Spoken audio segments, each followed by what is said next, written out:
할렐루야. 아멘. 예수 그리스도 이름으로 하나님 말씀 증거하겠습니다. 먼저 하나님 말씀 찾겠습니다. 로마서 1장 8절에서 15절까지 말씀입니다. 로마서 1장 8절에서 15절까지 말씀입니다.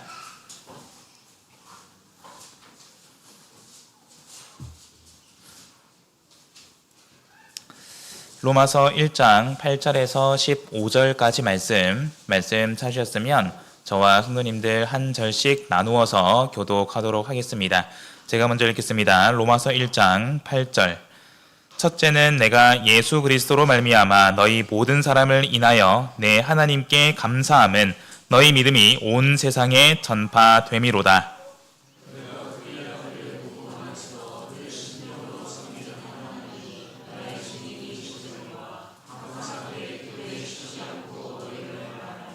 어떠하든지 이제 하나님의 뜻 안에서 너희에게로 나아갈 좋은 길 얻기를 구하노라.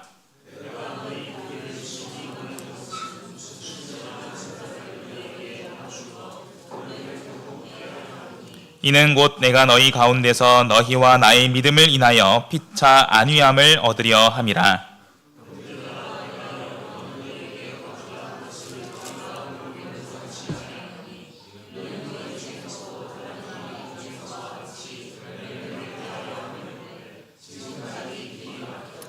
헬라인이나 야만이나 지혜 있는 자나 어리석은 자에게 다 내가 빚진 자라. 그러므로 나는 할 수 있는 대로 로마에 있는 너희에게도 복음 전하기를 원하노라. 아멘. 오늘 이 시간 우리 성도님들과 함께 복음 전하기를 원하노라 라는 제목으로 말씀 나오도록 하겠습니다. 저희가 지난 시간 로마서 1장 1절부터 7절까지 부르심 받은 종이라는 제목으로 말씀을 나누었습니다.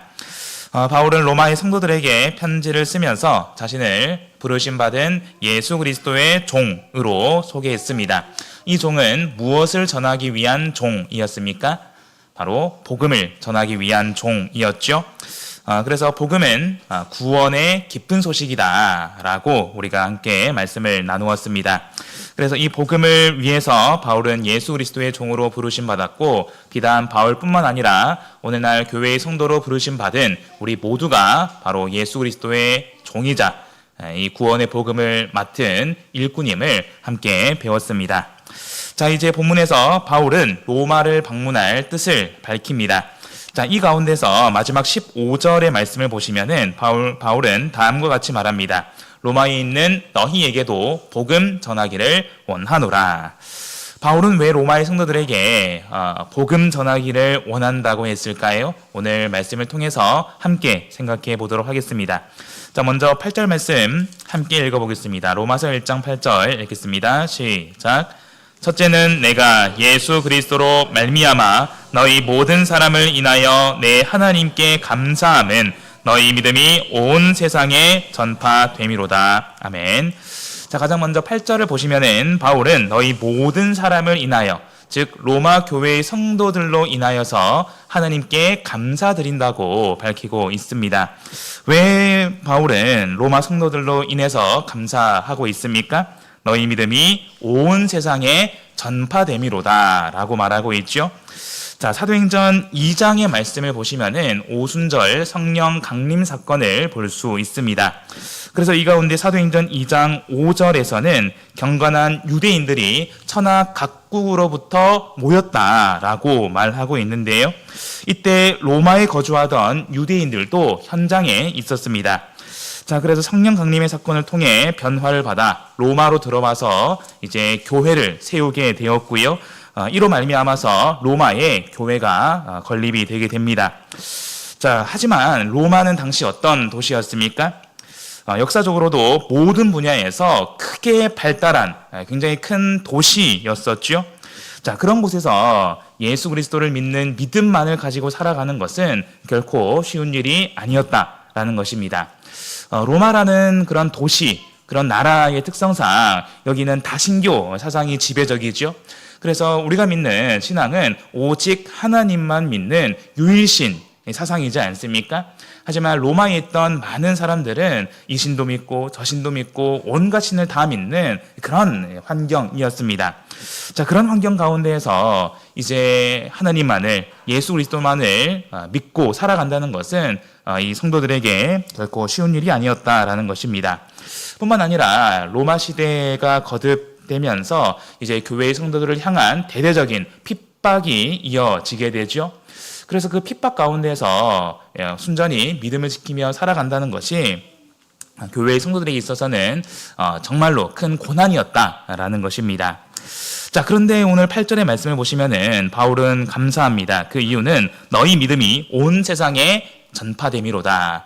비록 로마라는 그런 믿음을 지키기 어려운 환경에서도 로마 교회의 성도들은 어떻게든 믿음을 굳게 지켜서 그들의 믿음이 온 세상에 전파될 정도였다라는 것입니다. 그래서 이에 대해서 바울은 가장 먼저 하나님께 감사드리고 있습니다. 자, 그리고 이어지는 9절에서 11절까지 말씀을 보시면은 이제 바울은 로마 성도들을 간절히 보기를 원한다라는 것을 볼 수 있는데요. 자, 가장 먼저 9절 말씀 제가 읽겠습니다. 내가 그의 아들의 복음 안에서 내 심령으로 섬기는 하나님이 나의 증인 되시거니와 항상 내 기도에 쉬지 않고 너희를 말하며. 자, 9절 말씀을 보시면은 지금 바울의 기도 가운데 늘 로마 교회의 성도들이 포함되어 있었다라는 것을 알 수 있죠. 저희가 지난 시간 잠깐 나누었습니다만 바울 사도가 이 편지를 쓰기 전까지 바울은 아직 로마 교회를 방문하지 못한 상태입니다. 하지만 로마에 우리 교회의 성도들이 있다는 소식을 듣고 이제 그들의 믿음을 더욱더 굳건히 세워주기 위해서 그들에게 편지를 쓰고 있다라는 것이지요. 뿐만 아니라 로마 교회의 성도들을 위해서도 늘 간절히 기도하고 있었다라는 것을 알 수 있습니다. 자, 계속해서 10절 제가 읽겠습니다. 어떠하든지 이제 하나님의 뜻 안에서 너희에게로 나아갈 좋은 길 얻기를 내가 구하노라. 바울은 로마 교회의 성도들을 위해서 편지를 쓰고 기도할 뿐만 아니라 하나님께서 허락하신다면 내가 이제 너희에게 가기를 원한다. 너희에게 나아갈 좋은 길 얻기를 구한다. 라고 밝히고 있습니다. 이 또한 바울은 자신의 뜻을 온전히 앞에 내세우지 않습니다. 좋은 길 얻기를 구한다. 모든 과정 가운데 하나님의 뜻을 구했다라는 것을 알 수 있죠. 자, 그런데 여기서 11절을 보시면은 바울이 정말로 로마 교회의 성도들을 보고 싶어 하는 그 이유를 우리가 찾아볼 수 있습니다. 자, 11절 말씀 제가 읽겠습니다. 내가 너희 보기를 심히 원하는 것은 무슨 신령한 은사를 너희에게 나누어 주어까지 읽겠습니다. 자, 여기서 바울 사도의 마음을 엿볼 수가 있죠. 지금 이 말씀으로 보건대 바울은 정말로 하나님이 허락한다면 꼭 로마를 방문하고 싶어하는 그런 간절함이 있다라는 것을 알 수 있습니다. 자, 그런데 여기서 11절에서 밝히고 있는 것과 같이 내가 너희 보기를 심히 원하는 것은 무엇을 너희에게 나눠주고 싶기 때문이라고 말하고 있습니까? 신령한 은사를 나눠주어 라고 말하고 있죠. 자, 그럼 여기서 말하는 신령한 은사란 무엇일까요? 보통 우리 성도님들 은사 하면은 가장 먼저 어떤 것들이 떠올려지십니까? 은사가 무엇이죠? 보통 우리가 은사라고 한다면은 하나님께서 은혜로 주신 능력을 많이 생각을 합니다. 그래서 보통 연계에서 마태복음 25장에 달란트를 받은 세 종의 비유를 같이 생각하기도 하죠. 물론 그것 또한 은사입니다. 그런데 이 은사라는 단어의 원뜻을 보면은 이 은사의 원뜻은 바로 은혜입니다. 은혜. 그리고 은혜로 주시는 선물. 그래서 가장 원뜻은 은혜이고요. 은혜의 선물이라는 것을 볼 수 있는데 오늘 본문을 보면은 그냥 은혜가 아닙니다. 신령한 은사, 신령한 은혜라고 말하고 있죠. 신령하다라는 것은 말 그대로 영적이다라는 뜻입니다. 영적이다. 그래서 신령한 은사란 곧 영적인 은혜, 영적인 은혜의 선물이라는 뜻으로 우리가 이해해 볼 수 있습니다. 자, 영적인 은혜의 선물은 사람이 줄 수 있는 것일까요? 네, 이것은 말 그대로 신령한 은사입니다. 영적인 은사, 영적인 은혜, 영적인 선물이라 하면 사람이 주는 것이 아니라 바로 하나님께서 주시는, 하나님께서 허락해 주시는 것이라는 것입니다. 자, 그래서 이것은 말 그대로 선물과도 같은 은혜라는 것입니다.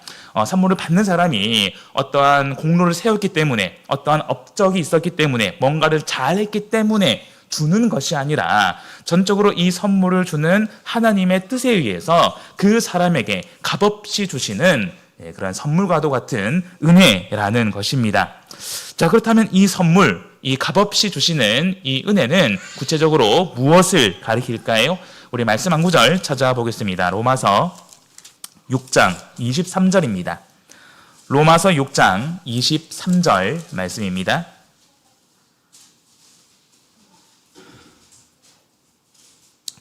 로마서 6장 23절 찾으셨으면 함께 읽겠습니다. 읽겠습니다. 시작.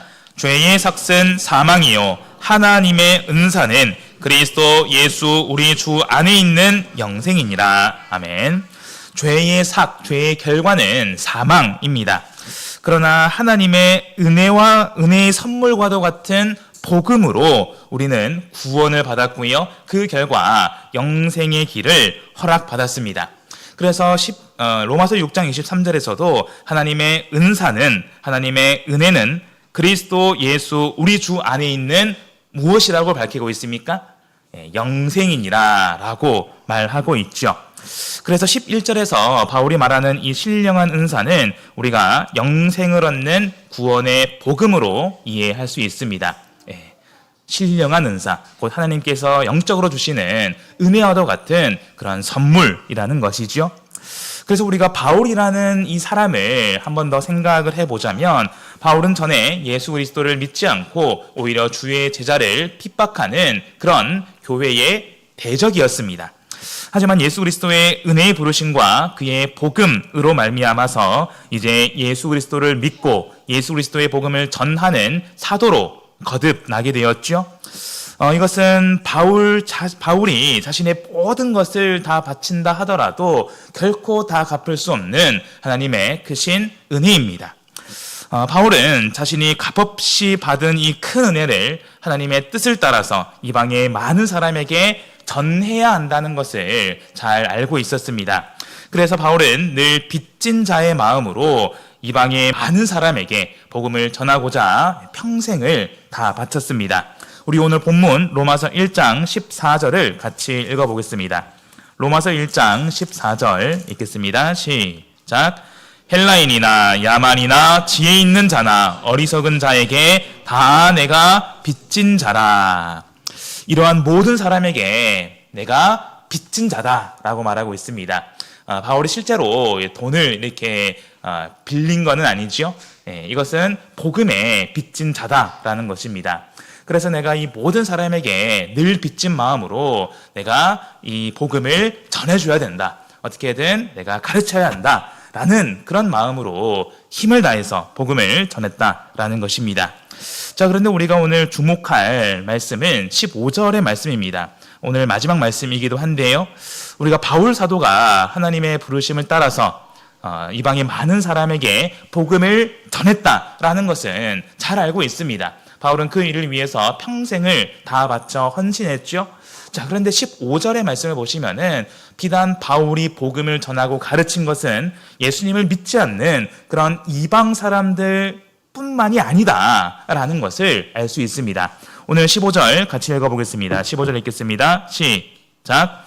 그러므로 나는 할 수 있는 대로 로마에 있는 너희에게도 복음 전하기를 원하노라. 아멘. 누구에게도 복음 전하기를 원한다고요? 로마에 있는 너희에게도. 자, 로마서는 바울 사도가 로마 교회의 성도들에게 쓰는 편지이죠. 그러면 여기서 말하는 너희는 곧 누구를 가리킵니까? 로마 교회의 성도들을 가리킵니다. 그 말인즉슨 바울 사도가 복음을 전하고 가르치는 대상이 비단 예수님을 믿지 않는 이방인뿐만이 아니라 이미 예수님을 믿고 세례 받음으로 거듭난 교회의 성도들도 포함되어 있었다라는 것을 우리가 분명히 알 수 있습니다. 그래서 11절과 15절을 이렇게 연결해서 보시면은 지금 바울 사도는 간절하게 로마를 방문해서 로마 교회의 성도들을 보기를 원하지요. 그 결정적인 목적은 바로 신령한 은사를 나눠주기 위함입니다. 그런데 곧 그 신령한 은사가 뭐라고요? 바로 복음이라는 것이죠. 그래서 바울 사도는 하나님께 간절히 기도하는 가운데 좋은 길을 구하고 있습니다. 그래서 하나님께서 허락하신다면 내가 이제 로마로 가서 신령한 은사, 하나님이 주시는 영적인 선물, 곧 구원의 복음을 성도들에게 전하고 가르치고 싶어 했다라는 것이죠. 그래서 우리가 이 말씀을 통해서 생각을 해볼 수 있습니다. 보통 우리가 복음을 전한다라고 하면은 내 주변에 하나님을 믿지 않는 사람들에게 복음을, 예수님을, 교회를 전하고 가르치는 것을 생각하게 됩니다. 그런데 우리가 또한 복음의 일꾼이지 않습니까? 바울과 같이 예수 그리스도의 종으로 부르심받은 또 한 명의 일꾼이죠. 그리고 우리는 복음을 맡았습니다. 바울이 복음을 맡고 그 복음을 전하고 가르친 것처럼 우리에게도 동일한 사명이 있다라는 것입니다. 그런데 그 사명이라 함은 비단 내 주변에 예수님을 믿지 않는 그 사람들에게 복음을 전하는 것뿐만이 아니라 이미 예수님을 믿고 우리와 같은 믿음을 가진 교회의 성도들에게도 계속해서 복음을 전하고 가르치는 그런 사명이 우리에게도 동일하게 있다라는 것입니다. 그러면 왜 우리가 이미 우리는 다 복음으로 말미암아서 세례받고 교회의 성도가 되지 않았습니까? 그러면 왜 우리가 교회의 성도들에게 힘써 계속해서 복음을 전하고 가르쳐야 할까요? 그 이유를 오늘 본문을 통해서 세 가지로 생각을 해보도록 하겠습니다. 왜 우리는 교회의 성도들에게 신령한 은사, 곧 복음을 전해야 할까요? 첫 번째는 성도들의 믿음을 견고하게 하기 위해서입니다. 성도들의 믿음을 견고하게 하기 위해서. 자, 오늘 본문입니다. 11절 말씀을 함께 한 목소리로 읽어보겠습니다.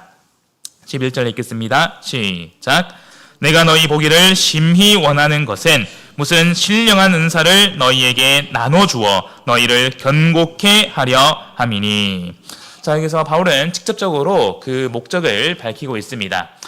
내가 너희에게 신령한 은사, 곧 복음을 나눠주기를 원한다. 더 전하고 가르치기를 원한다. 그 이유가 무엇입니까? 너희를, 교회의 성도를 견고케 하려 함이다라는 것입니다. 이 견고하다라는 말의 원뜻은 지지하다, 고정시키다라는 뜻입니다. 여기서 원어의 시제로 보면은 수동태이고요. 그래서 직역해서 표현하면은 너희로 견고케 되게 하려 함이니입니다. 너희로 견고케 되게 하려 함이니. 네. 즉 성도들을 견고케 하는 것은 바울 자신이 아니라는 것입니다. 즉 하나님이 선물로 주시는 그런 영적인 은혜, 복음으로 말미암아서 그들이 견고케 될 수 있다라는 것입니다. 자, 그러면 바울은 왜 그들의 믿음을 견고케 하고자 했을까요? 우리 말씀 갈라디아서 1장 6절의 말씀을 같이 찾아보겠습니다. 갈라디아서 1장 6절 말씀입니다.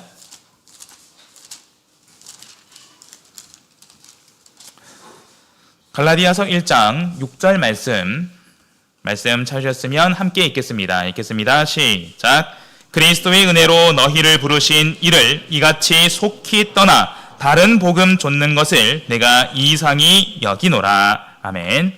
로마서보다 먼저 쓰여진 이 갈라디아서를 보면은 바울은 갈라디아 교회 성도들에게 이렇게 말합니다. 이같이 속히 떠나 다른 복음 좇는 것을 내가 이상히 여긴다.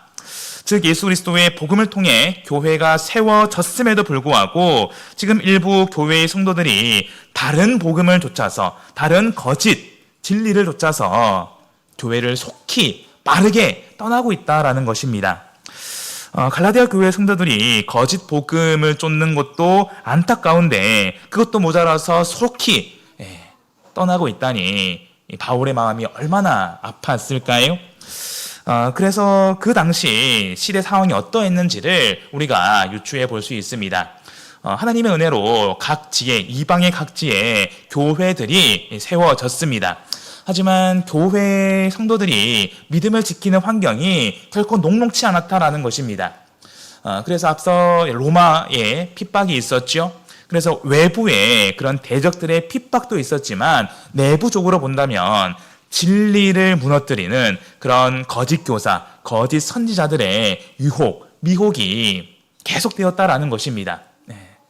그래서 이런 상황 가운데서 심지어 일부 성도들은 그런 거짓 가르침을 좇아서 믿음이 왜곡되고 결국 교회에서 멀어지는, 교회를 떠나가는 그런 안타까운 일들도 발생했다라는 것입니다.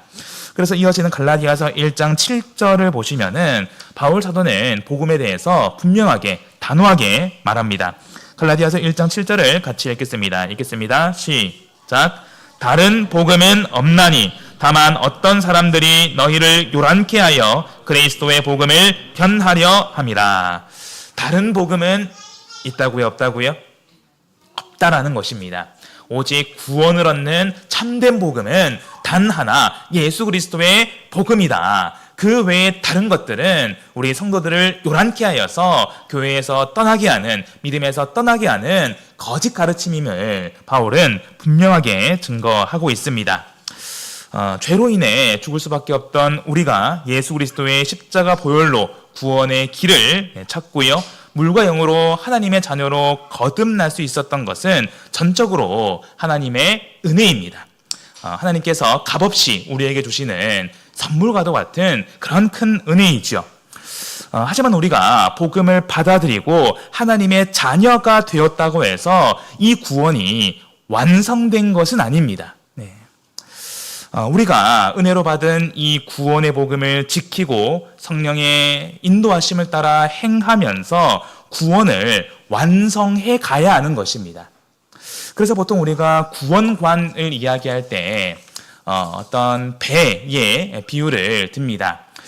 예전에 이제 타이타닉 호가 이렇게 바다를 횡단하는 그런 일이 있었죠.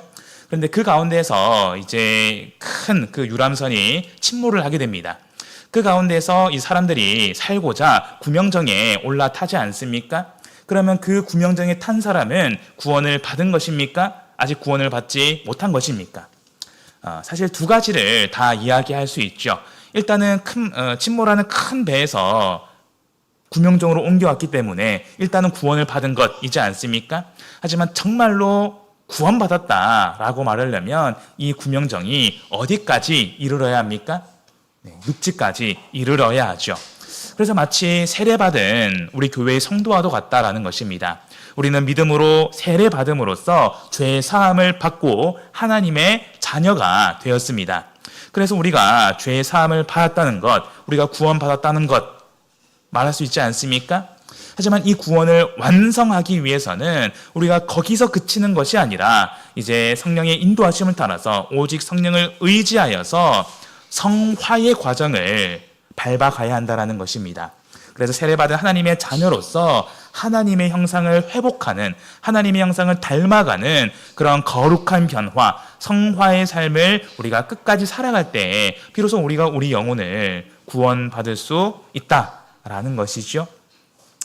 자, 그래서 우리가 지금 이 자리에 있는 저와 우리 모든 성도 여러분들은 믿음으로 세례 받았고요, 이 구원의 여정을 계속해서 나아가야 합니다. 그런데 문제는 이 구원의 여정을 우리의 대적 사단이 그냥 지켜만 보고 있진 않는다라는 것입니다. 우리 베드로전서 5장 8절의 말씀을 함께 보겠습니다. 베드로전서 5장 8절 말씀입니다.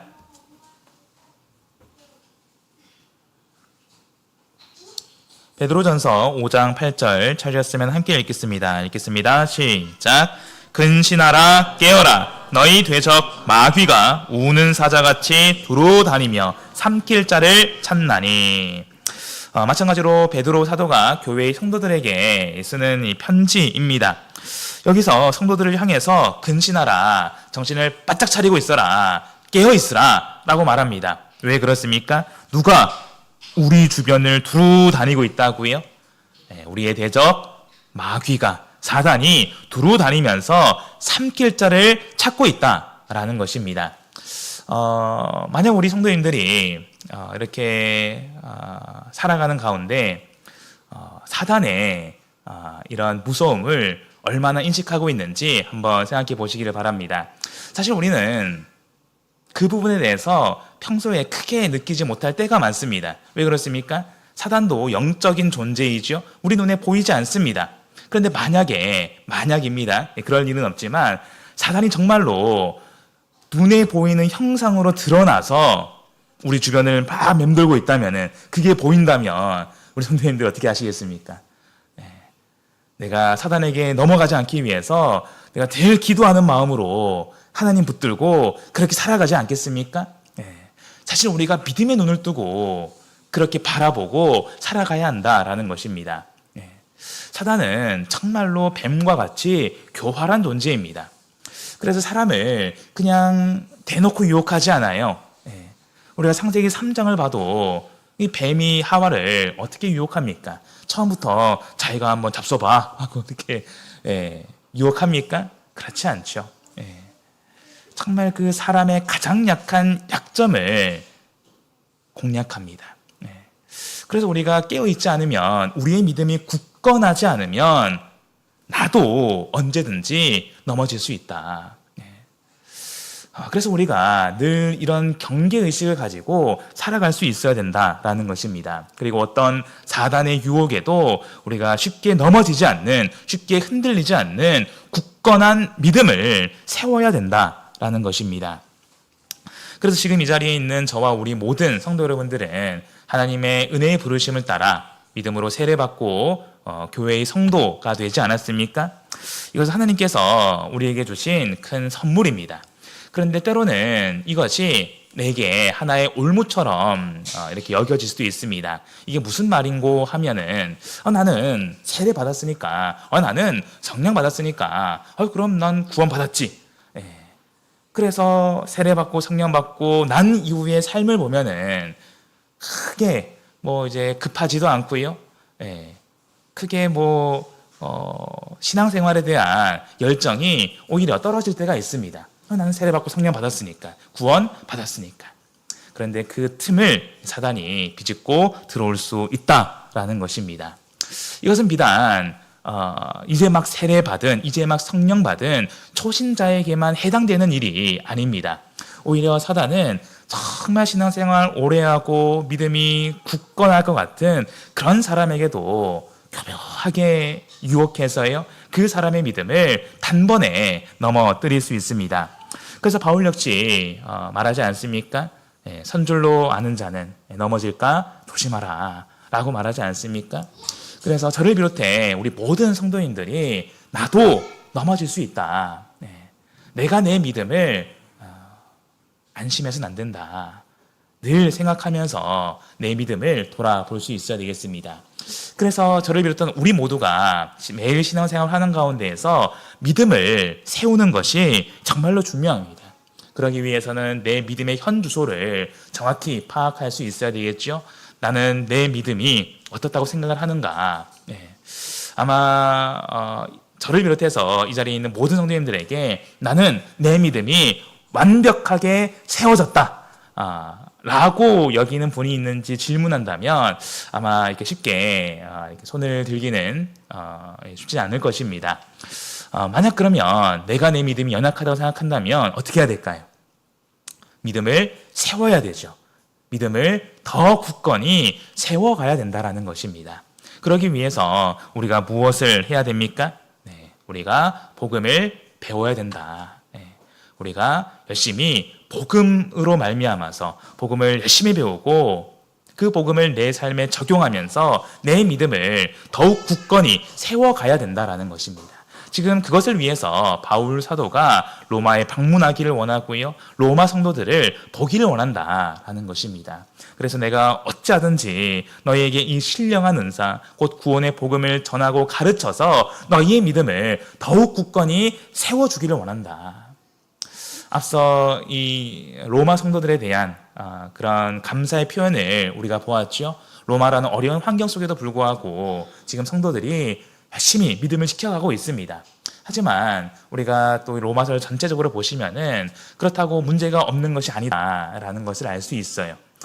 로마라는 어려운 그런 환경 속에서 실제로 또 어떤 성도들은 믿음이 약해지기도 하고요. 또 믿음을 잃어버리기도 한다라는 것입니다. 그런 가운데에서 그들의 믿음을 세워주기 위해서 바울은 이 복음을 신령한 은사를 전해주고자 했다라는 것입니다.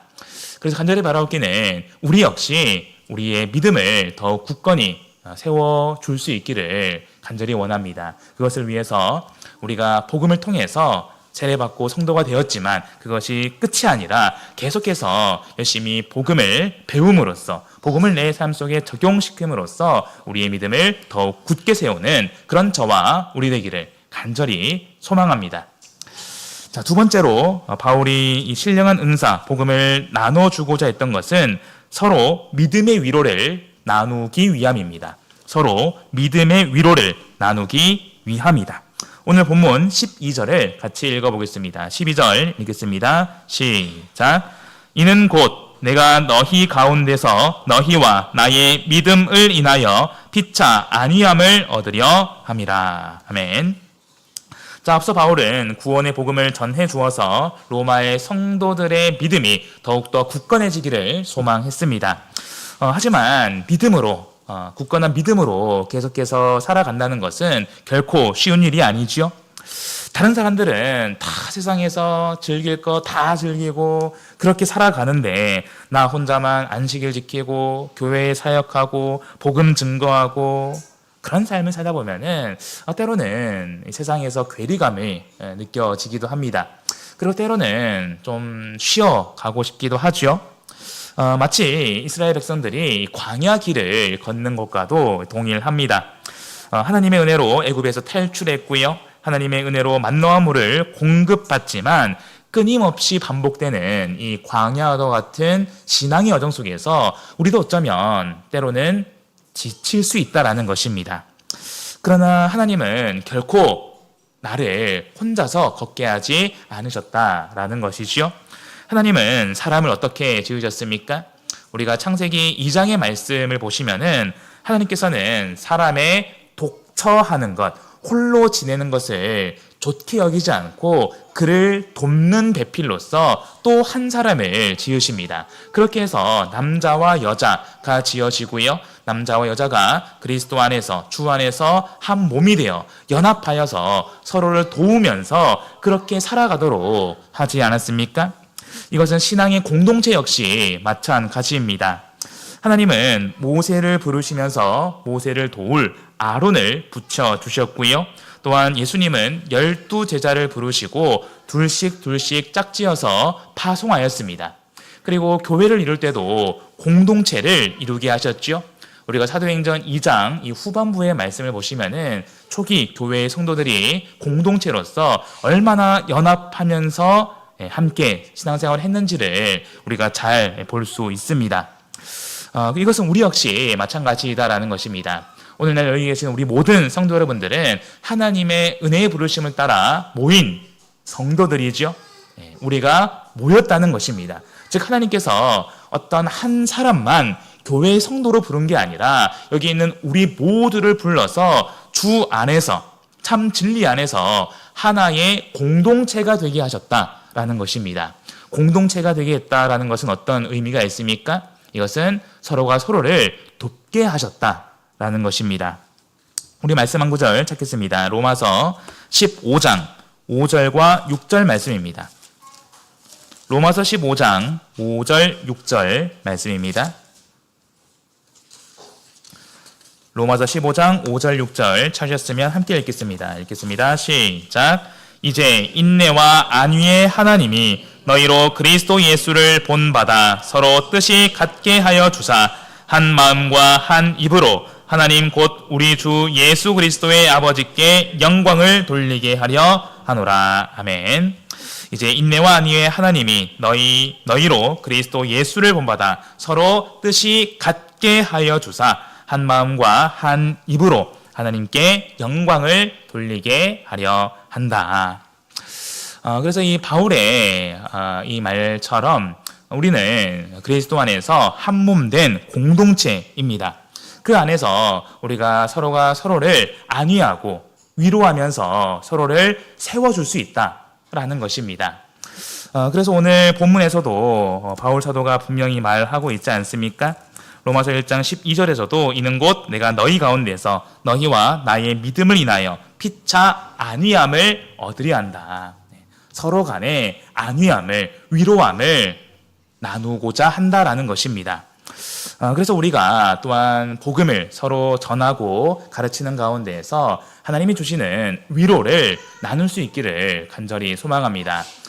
우리가 믿고 우리가 배우는 이 하나님의 말씀은 우리가 신앙생활을 하는 가운데 비록 때로는 지칠 수 있지만 그 지친 마음을 위로할 수 있는, 안위할 수 있는 그런 힘이 있습니다. 바라옵기는 우리가 서로가 서로 간에 이 예수 그리스도의 복음을 전하고 가르침으로써 하나님의 크신 위로를 나누는 그런 저와 우리 되기를 간절히 소망합니다. 마지막 세 번째로 바울 사도가 이 복음을 전하고자 했던 이유는 믿음의 열매를 맺게 하기 위함입니다. 믿음의 열매를 맺게 하기 위함이다. 자, 오늘 본문 13절을 같이 읽어보겠습니다. 13절 읽겠습니다. 시작. 형제들아, 내가 여러 번 너희에게 가고자 한 것을 너희가 모르기를 원치 아니하노니 이는 너희 중에서도 다른 이방인 중에서와 같이 열매를 맺게 하려 함이로되 지금까지 길이 막혔도다. 아멘. 자, 여기서 다시 한번 이 바울 사도가 정말로 이 로마 교회의 성도들을 보고자 했다, 만나고자 했다라는 그런 간절한 마음을 엿볼 수가 있죠. 자, 그런데 이제 13절의 말씀을 보시면은 그 궁극적인 목적은 바로 로마 교회의 성도들도 열매를 맺게 하려 함이다 라는 것을 볼 수 있습니다. 여기서 말하는 열매는 곧 믿음의 열매이죠. 마태복음 7장 16절에서 20절의 말씀을 보시면은 예수님께서 두 나무, 두 열매의 비유를 말씀해 주십니다. 이 말씀은 찾아보겠습니다. 마태복음 7장 16절에서 20절입니다. 마태복음 7장 16절에서 20절 제가 읽겠습니다. 그의 열매로 그들을 알지니 가시나무에서 포도를 또는 엉겅퀴에서 무화과를 따겠느냐. 이와 같이 좋은 나무마다 아름다운 열매를 맺고 못된 나무가 나쁜 열매를 맺나니 좋은 나무가 나쁜 열매를 맺을 수 없고 못된 나무가 아름다운 열매를 맺을 수 없느니라. 아름다운 열매를 맺지 아니하는 나무마다 찍혀 불에 던지우느니라. 이러므로 그의 열매로 그들을 알리라. 아멘. 긴 말씀이지만 굉장히 단순하고 명확한 말씀입니다. 좋은 나무에는 아름다운 열매가 나고요. 나쁜, 못된 나무에는 아름답지 못한 그런 나쁜 열매가 맺어진다라는 것입니다. 우리나라 속담에도 그런 속담이 있죠. 콩 심은 데 콩 나고요. 팥 심은 데 팥 난다. 굉장히 명확하지 않습니까? 마찬가지라는 것입니다. 그래서 우리는 여기서 믿음의 길을 걷고 있는 성도 한 사람 한 사람 된 나는 하나의 나무와도 같다라는 것입니다. 그래서 마치 우리가 신앙생활을 하는 것은 이 나무가 자라나는 것과도 같다라는 것인데요. 나무가 자라나면 마지막에 열매를 맺지 않습니까? 그런데 만약에 우리가 신앙생활을 하면서 성령을 의지하지 않고 내 욕심대로 세상 사람들과 똑같이 살아가게 되면 어떤 열매가 맺어질까요? 믿음의 열매가 아니라 불신의 열매, 좋지 못한, 아름답지 못한 그런 나쁜 열매가 맺어질 수밖에 없다라는 것입니다. 하지만 반대로 우리가 오직 성령을 의지하면서 하나님의 뜻대로, 하나님의 말씀대로 부지런히 살아가면 그 나무는 반드시 믿음의 좋은 열매, 성령의 열매를 맺게 된다라는 것입니다. 그래서 우리가 신앙생활을 한다는 것은 결국 이런 신앙의 좋은 열매를 맺기 위한 하나의 과정이지 않습니까? 그래서 우리가 하루하루 살아가는 그 믿음의 삶이 결코 헛되지 않다라는 것입니다. 세상적으로 보면 우리가 매일 기도하고 말씀 읽고 그리고 안식일에 교회에 와서 예배드리고 저녁 예배 때 꼬박꼬박 참석하고 이 모든 과정이 헛되게 보이겠지만 세상 사람들이 보면요.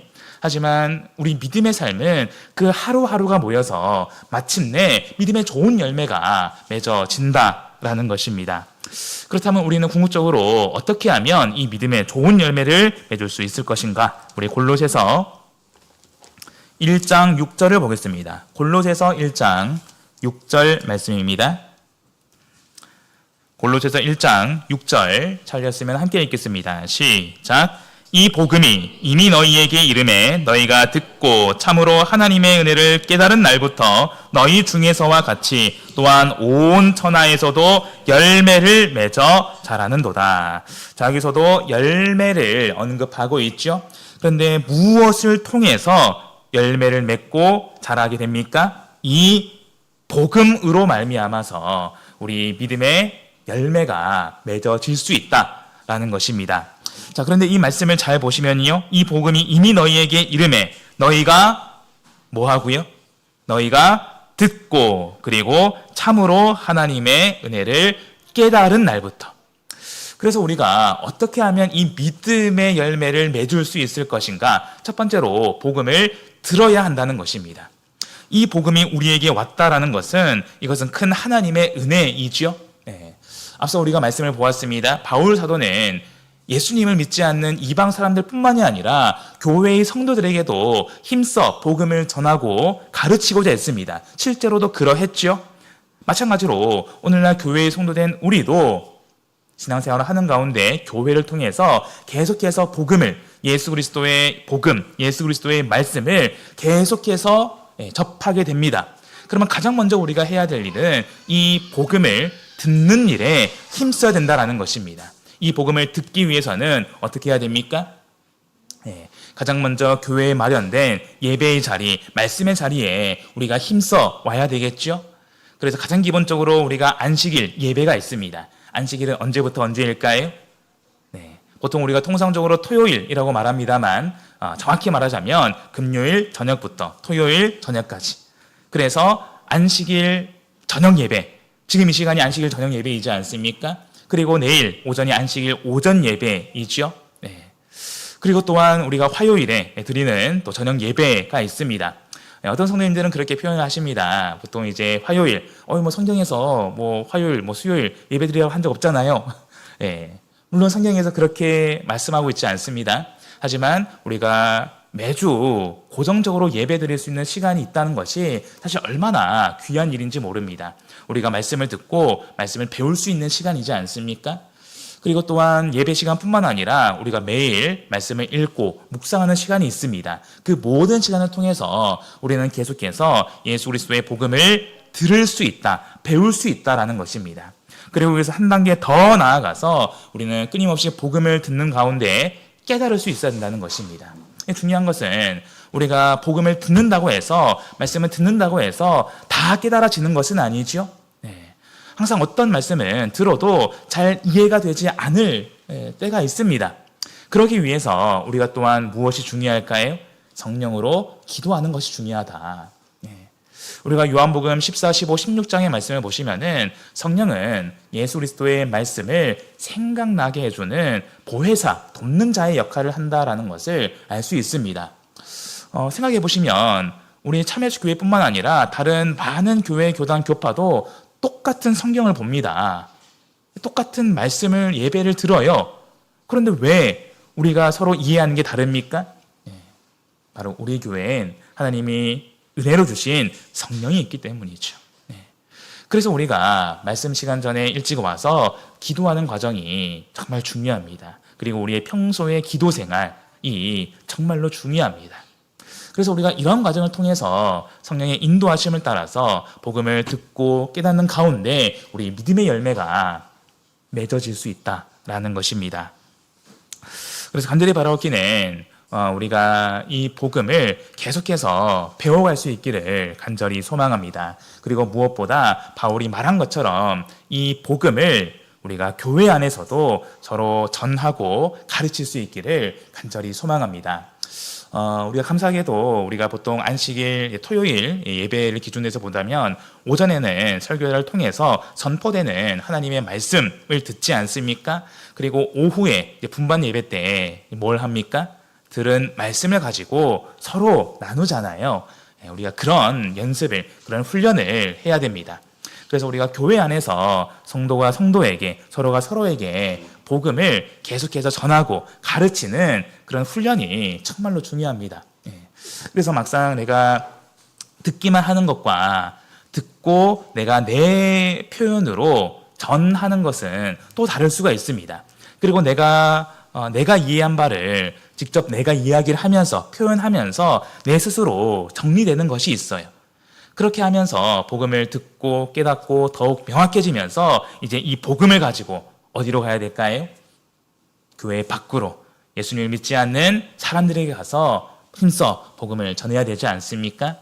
그래서 간절히 바라옵기는 오늘 이 바울의 표현처럼 교회의 성도들에게도 그리고 더 나아가서 내 주변에 믿지 않은 많은 사람들에게도 복음을 전하기를 원하는 그런 우리가 되기를 간절히 소망합니다. 네, 오늘 말씀 정리하도록 하겠습니다. 오늘 시간 복음을 전하기를 원하노라 라는 제목으로 말씀을 나누었습니다. 바울 사도는 복음을 통해서 교회의 성도들의 믿음을 더욱 견고히 세우고 믿음의 위로를 나누고 믿음의 열매를 맺고자 했습니다.